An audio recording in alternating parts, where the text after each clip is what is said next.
Welcome everybody to the Sports Culture, all things sports. It's Jay Banfo, and we got to talk about week 1 of the NFL season.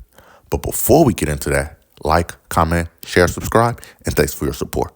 So week 1 of the football season kicked off yesterday, and there were a lot of things that stood out to me, so I'm going to get straight to it. The Sunday night football game between the Ravens and Bills was an instant classic.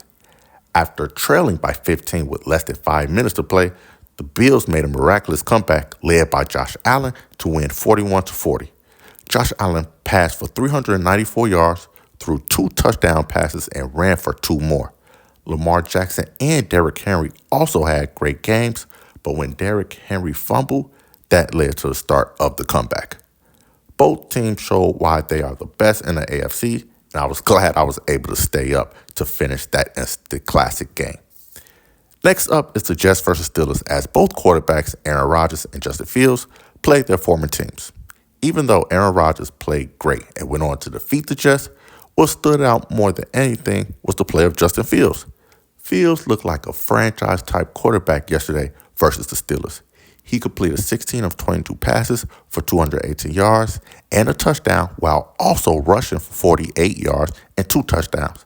Now, I am a Chicago Bears fan, so I will always have a soft spot for Justin Fields. He always showed flashes of greatness, but was usually inconsistent.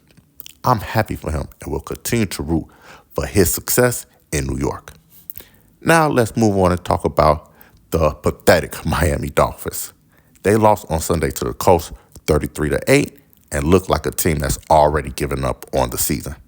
Tua Tagovailoa threw 2 interceptions, and Tyreek Hill only had 4 receptions for 40 yards.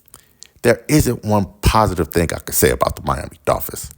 The offense looks elementary, the defense is soft, and the coaching staff has no idea what it's doing. Now, I know it's only week 1, but I'm not afraid to say this. The Miami Dolphins might be the worst team in the NFL. At this point, a full rebuild from top to bottom needs to happen. The GM, Chris Grier, and head coach, Mike McDaniels, need to be fired ASAP. Tyreek Hill is a cancer to the team and needs to be traded. Lastly, start the process of finding the franchise quarterback because Tua ain't it. And lastly, we got to talk about the Detroit Lions. They went to Green Bay and lost to the Packers 27-13. Their Super Bowl window might just be closed. They lost both the offensive and defensive coordinator to head coaching jobs, and after one game, you could tell that they missed both of them. The offense only managed to score 13 points versus an average defense in the Packers. Michael Parsons did have a sack for the Packers, but was mostly a non-factor on the defense.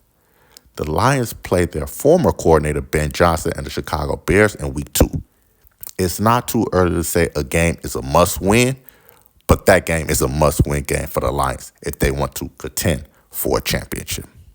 Now, with that being said, like, comment, share, subscribe, and I'll see you next time.